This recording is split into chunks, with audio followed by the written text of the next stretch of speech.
If you feel like your emotional state is dictated by the people around you, you might be codependent. Most people understand the term to be like, oh, they're so codependent. That couple spends all their time together. That is not the clinical definition of codependent. And I feel like if people knew the clinical definition, a lot of people would find it to be this big unlock for why they experience suffering in their lives. Codependent slogan is, if you're not okay, I'm not okay. And on the flip side, it's if you're okay, I'm okay.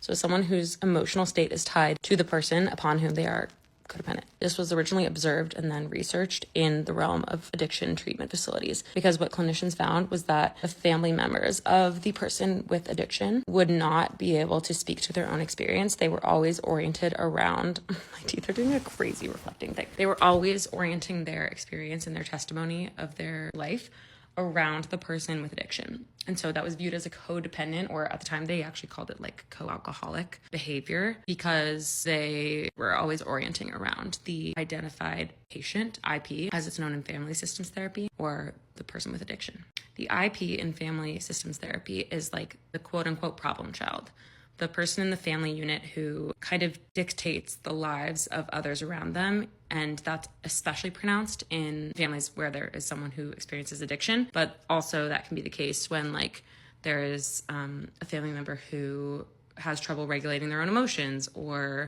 pulls focus from other family members for whatever reason. So the family members who are not the identified patient, the IP, end up orienting their lives around that individual because their actions are so impactful on their own lives.